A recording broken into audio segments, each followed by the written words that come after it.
그러므로 너희의 마음에 허리를 동이고 근신하여 예수 그리스도께서 나타나실 때에 너희에게 가져다 주실 은혜를 온전히 바랄지어다.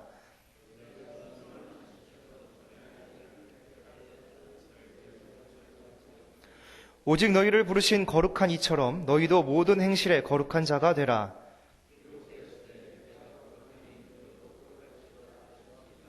외모로 보시지 않고 각 사람의 행위대로 심판하시는 이를 너희가 아버지라 부른즉 너희가 나그네에 있을 때를 두려움으로 지내라.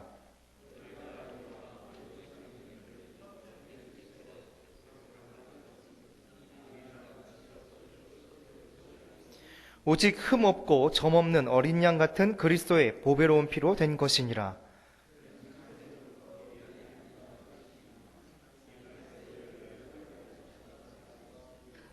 너희는 그를 죽은 자 가운데서 살리시고 영광을 주신 하나님을 그리스도로 말미암아 믿는 자니 너희 믿음과 소망이 하나님께 있게 하셨느니라.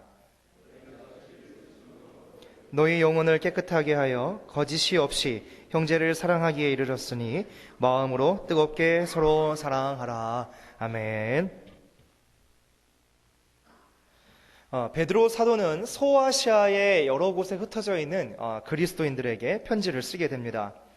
그런데 이 베드로의 서신에서 이 편지의 수신자들, 다시 말하면 흩어진 그리스도인들을 향해서 부르는 호칭이 바로 나그네라고 되어져 있습니다. 또한 그들을 택하심을 받은 자들이다라고 기록을 하고 있습니다. 정착을 통해서 평안과 안정을 누리는 그러한 자들이 아니라 흩어져 있고 박해로 인하여서 언제 어느 곳으로 또 도망을 가야 할지 모르는 그러한 그리스도인들을 향하여서 나그네라고 호칭을 하고 있는 이런 베드로 사도의 편지의 글을 우리가 함께 바라보고 있습니다. 여러분, 이 나그네라는 말은 어디서 시작이 되었는지 아십니까?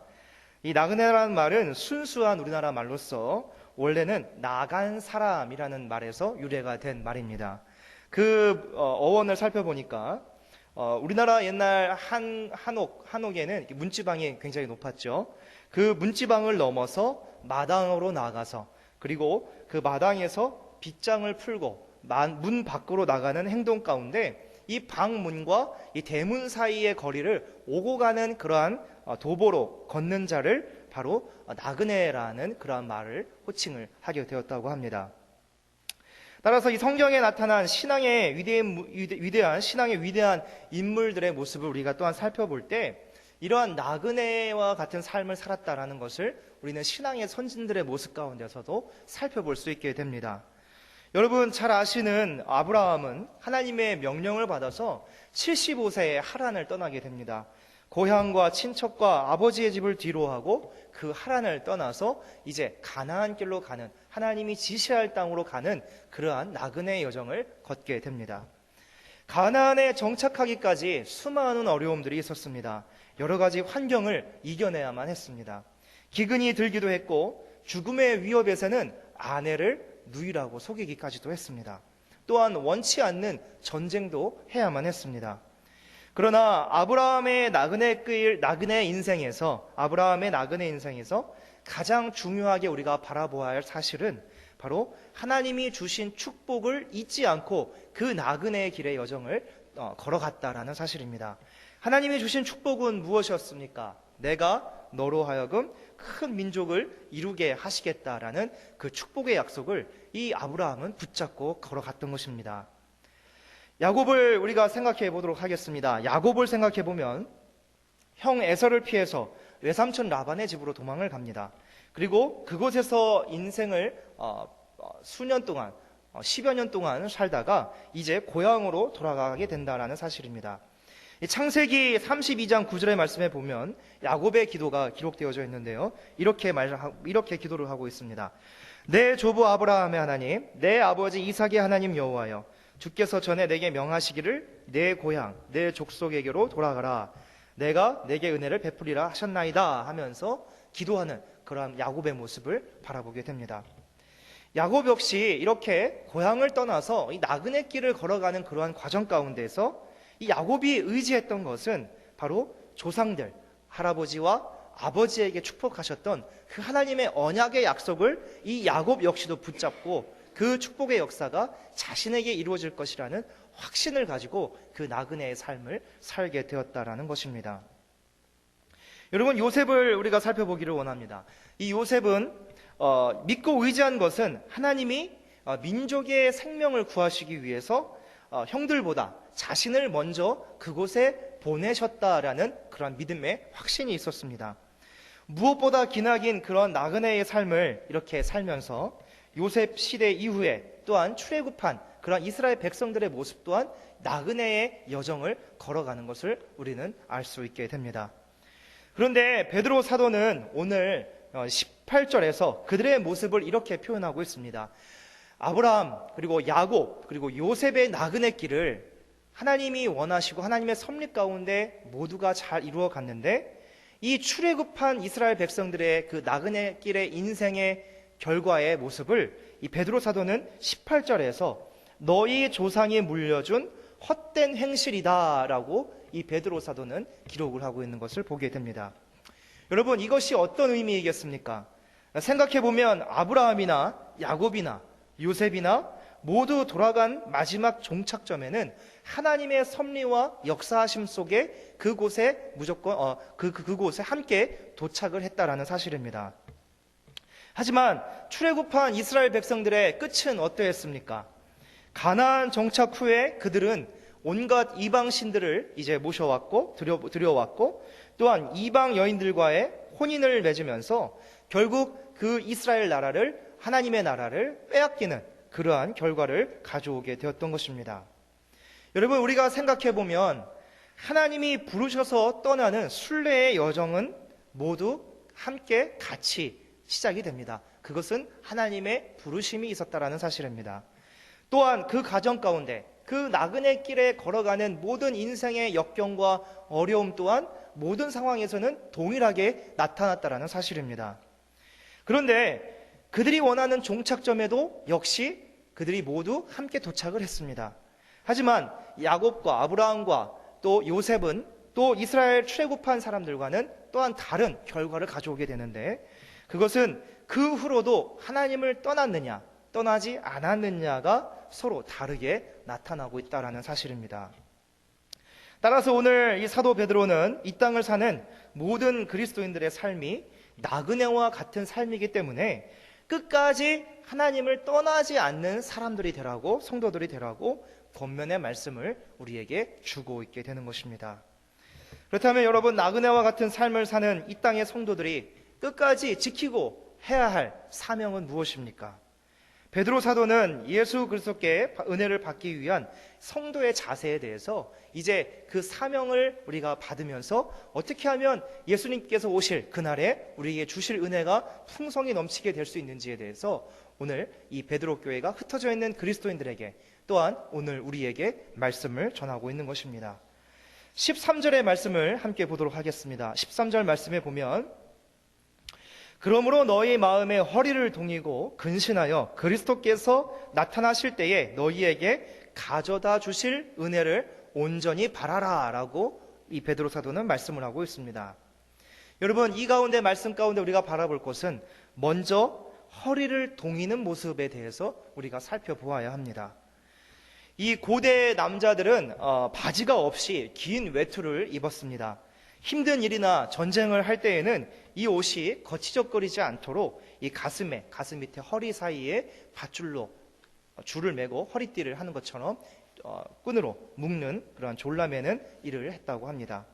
이 출애굽 당시에도 허리를 동이고 이제 식사를 하는 일이 있었는데 그것은 또 다른 출발에 대비하기 위해서 많은 사람들이 준비하는 자세의 모습으로 허리를 동이고 식사를 하는 그러한 모습도 그려지고 있는 것입니다.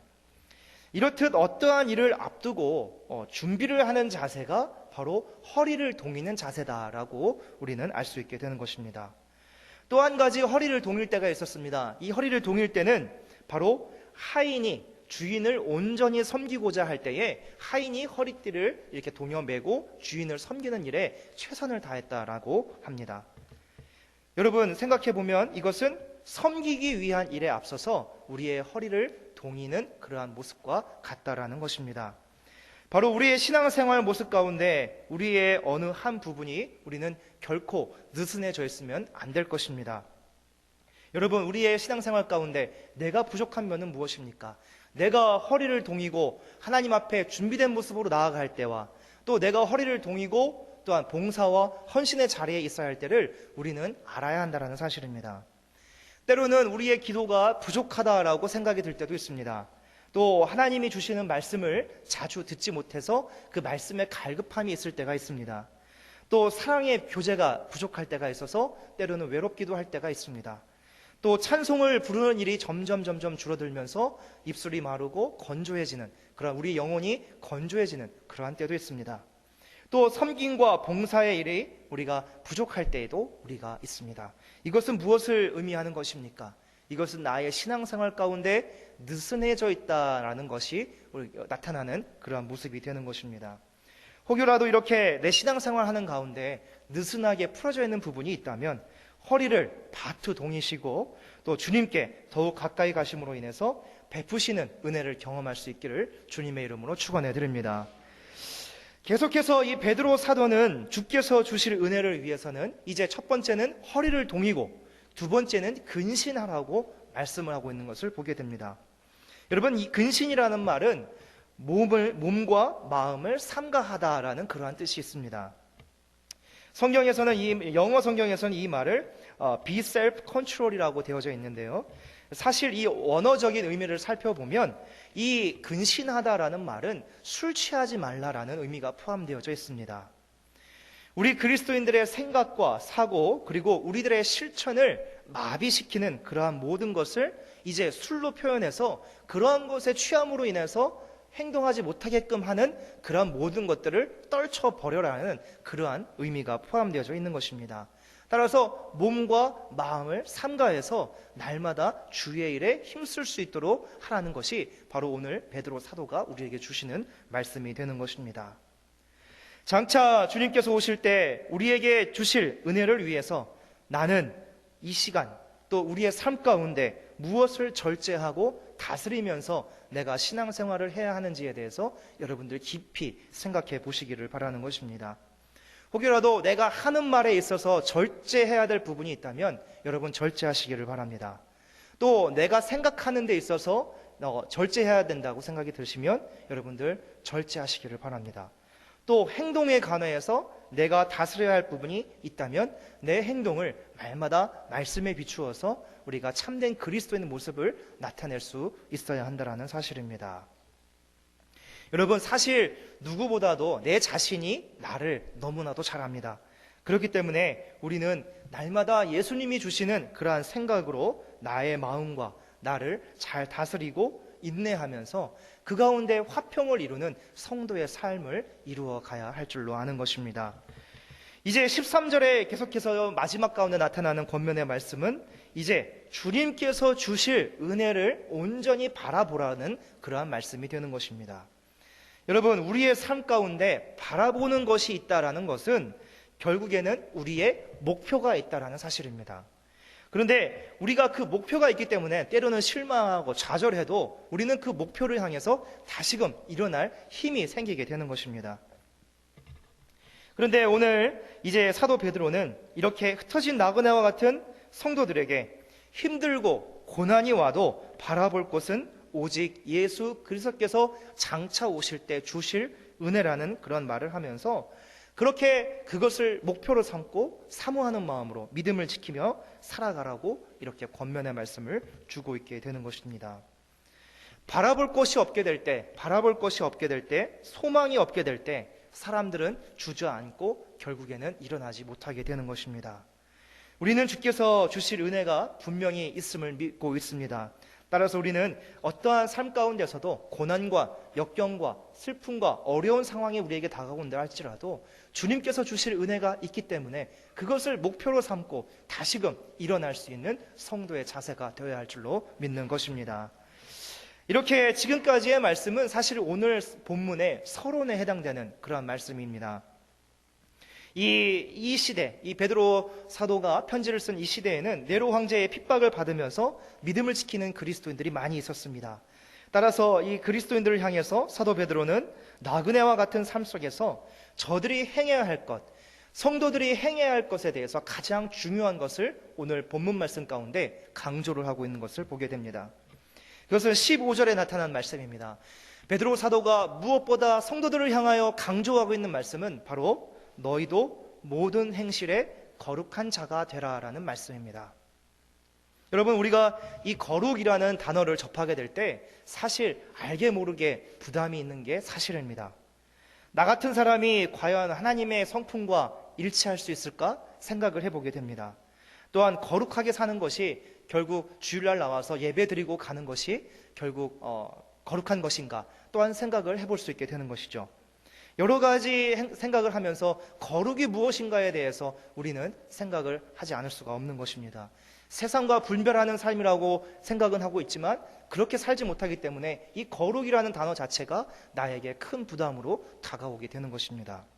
하지만 이 거룩함이라는 것은 여러분, 이 즉시 내가 살고 있는 이곳에서 완벽하게 이루어질 수 있는 것이 아니라는 사실을 여러분들 기억하시기를 바랍니다. 쉬운 예를 들어서 설명을 해보겠습니다.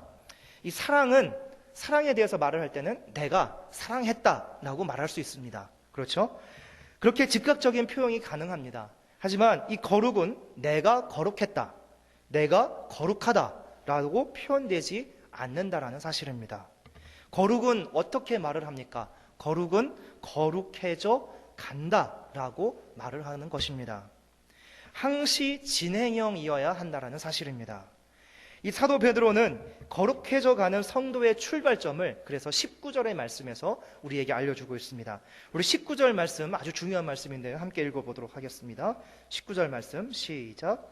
오직 흠 없고 점 없는 어린 양 같은 그리스도의 보배로운 피로 될 것이니라. 아멘. 하나님과 분리되어서 죄의 사슬에 매어 있던 우리가 예수 그리스도의 십자가 죽으심과 부활을 믿으면서 하나님의 자녀로 부름을 받게 됩니다.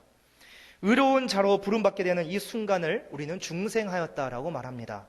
그리고 칭의, 의로운 자로 하나님이 우리를 불러주셨다라고 말을 합니다. 거룩한 하나님의 백성이 되는 출발점이라는 것입니다.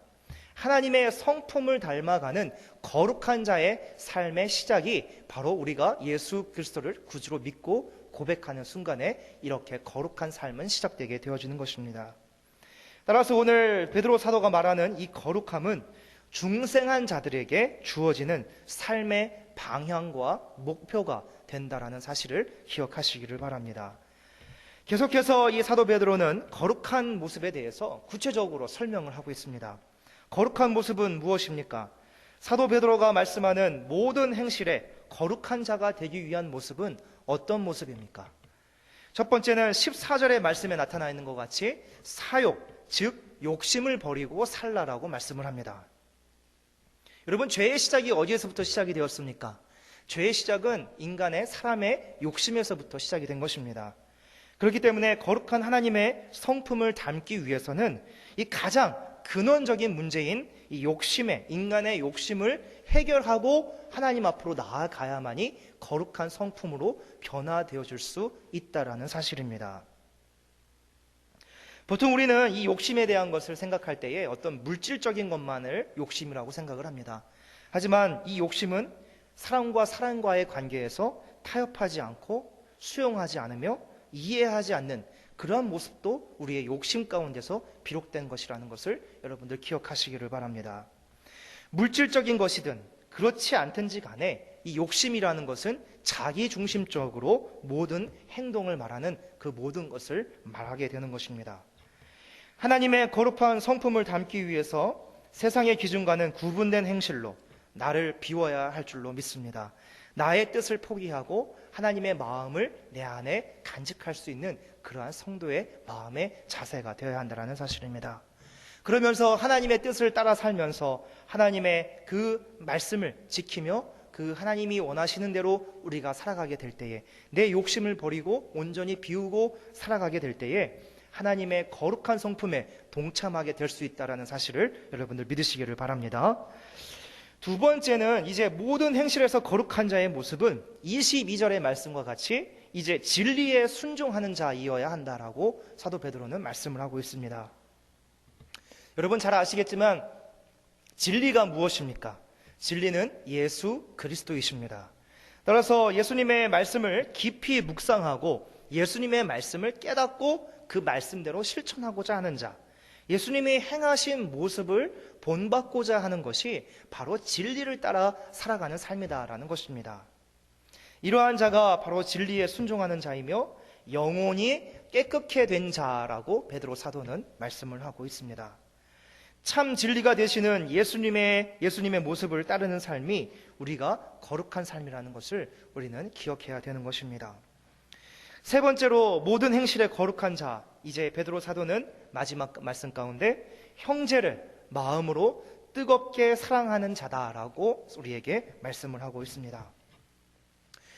하나님은 사랑 그 자체이시기 때문에 그 모습이 세상의 그 어느 것과는 비교할 수 없는 사랑 그 자체이십니다. 또 그 거룩한 성품, 사랑으로 완전해진 하나님의 성품이 되는 것입니다. 베드로는 진리에 순종하는 자들, 즉 영혼이 깨끗한 자들이 거짓 없이 형제를 사랑하게 된다라고 오늘 본문 마지막 절 말씀 가운데 기록을 하고 있습니다. 여러분, 거룩한 삶을 살기 위한 시작은 바로 서로 사랑하는 데서부터 시작된다는 말씀을 여러분들 기억하시기를 바랍니다. 이 사랑이 없이는 결코 하나님의 성품에 동참할 수 없게 되는 것입니다.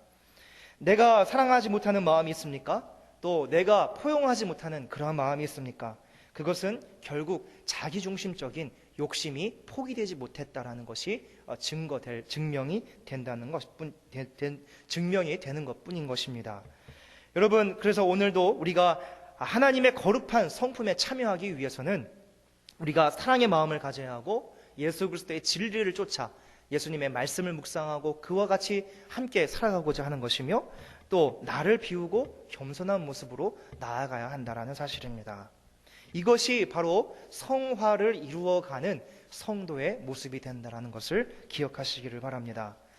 예수님께서는 이 땅에 오셔서 이 사랑의 실천의 모습을 몸소 보여주셨습니다.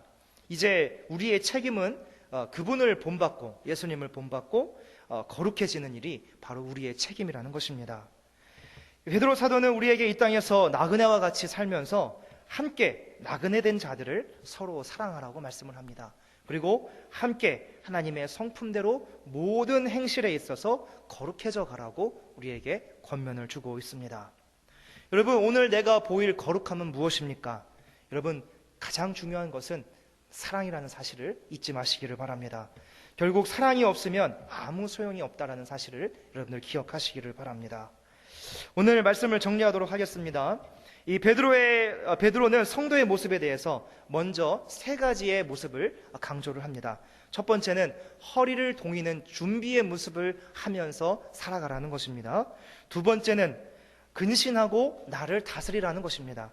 세 번째는 예수님이 다시 이 땅에 오실 그때 우리에게 주실 은혜를 기대하고 소망하면서 살아가라는 말씀입니다. 그리고 무엇보다 가장 중요한 말씀, 거룩한 삶에 동참하라고 말씀을 하고 있습니다. 내 욕심을 버리고 진리에 순종하고 예수님의 말씀을 따라서 예수님을 본받는 삶을 살면서 서로를 사랑하는 가운데 거룩한 성품을 나타내 보이실 수 있는 저와 여러분들의 믿음 생활이 되시기를 주님의 이름으로 축복해 드립니다. 오늘 우리에게 주시는 이러한 모든 말씀과 같이 모든 행실에 거룩한 자가 되기 위해서 하루하루를 여러분 사랑하기 위해서 힘쓰시고 또한 승리로 살아가실 수 있기를 주님의 이름으로 축복해 드립니다. 기도하시겠습니다.